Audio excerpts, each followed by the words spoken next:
If you're not motivated or inspired to create, you're going through an artist's block. If you're looking for ways to overcome it and find inspiration, this video is for you.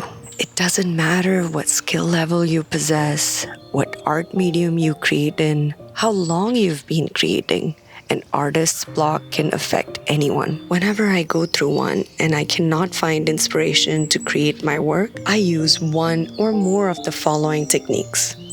Self-imposed constraints. One of the best ways to find inspiration is to give yourself constraints. Tiago Forte, in his recent interview, described how if given infinite resources, we will never get anything done and kind of just float around in space. Giving myself constraints also helps me with my analysis paralysis. For example, if I want to take my camera out for a photography shoot, I can spend hours or even days thinking about the pros and cons of the camera I want to use. On these days, I give myself specific constraints, like using only a 50mm for the entire day's shoot, or specific color palette to use in my still life series.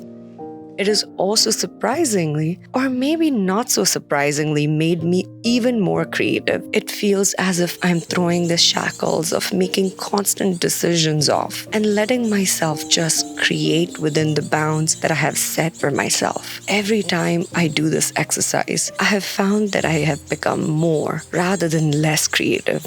Reading books. When I am having a creative block, I love to pick up a book to help inspire me. I try to find a book of old Renaissance artists and look at the way they have lit a certain image or the colors that they used in their color palette in a certain painting. Sometimes I find inspiration from fiction books, like something in a story or even a line used by the main character in the book.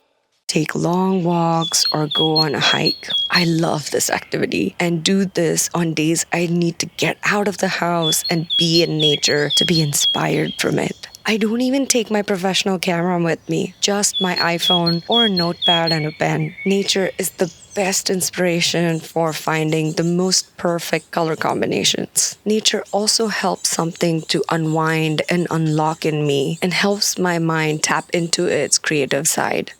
Take a shower or a bath. This is one activity that I use the most every day, even when I'm not having a creative or art block. I do tend to save the bath option for days that I'm really stuck or frustrated, as I feel guilty of wasting a lot of water here in California. I also keep my phone next to me during the shower so I can write down snippets of ideas or thoughts that come to mind. I use the voice notes option in the shower when I'm having ideas that are coming too fast. Listening to music. I love listening to calm classical music as I write or I shoot. It helps me focus and not get distracted by everything else that is going on around me. Don't be afraid to mix and match the above activities to help find the right balance for the inspiration you need, like a nice calm bath with a mellow classical track playing in the background. At the end, the main secret to overcoming an art block is right there inside of you. You just need to start creating. Even though it looks or feels utter trash, it's all right. Just create and let your mind fly. Go ahead and practice. Even on the days when you don't feel like it, go do it anyways. Once you find your rhythm, you will not look back and will have success on your hands. I hope these activities helped you out of your art block. Just remember, it's temporary and you just need a little fluid to kickstart your imagination. After that, the world and even the universe is your oyster.